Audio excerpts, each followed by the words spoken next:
Kalayaan kabuhayan, magandang gabi. Tayo ay magluluto ng Shanghai. Ito po ang ating lulutuin, Shanghai. Yan po. Yan po.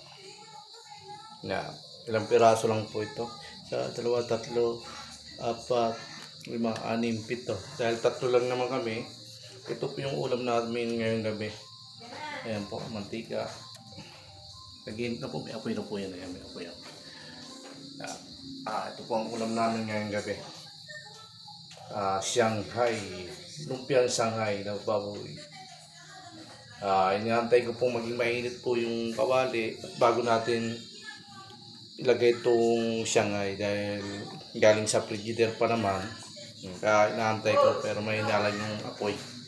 Kaya hintayin natin ma-minute yung kawali. Kaya habang nag-aantay tayo, nag-iipon akong tubig dahil maliligo ako dahil bagong gupit ako. Ginupitan ako ni Mrs. Kaya habang nag-aantay ako, magluluto na ako ng Shanghai. Ayan po yung Shanghai. Habang nag-aantay ako ng may luto ang Shanghai, ito naman po, nag-iipon akong tubig para makaligo po. Makaprito po ng Shanghai, maliligo na po ako.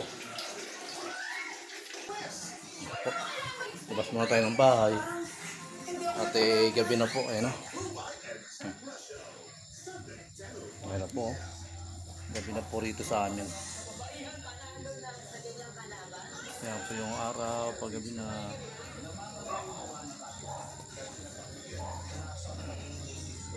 At puntahan natin ulit yung yung Shanghai, baka masunog yung mantika. Puntahan natin. Ito na po.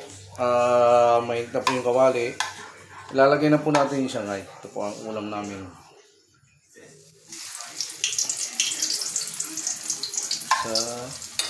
Uy, nahulog pa. Sorry po. Dalawa. Tatlo. So, apat na po kaya.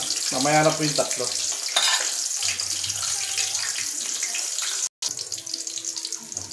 Kaya na po natin maluto.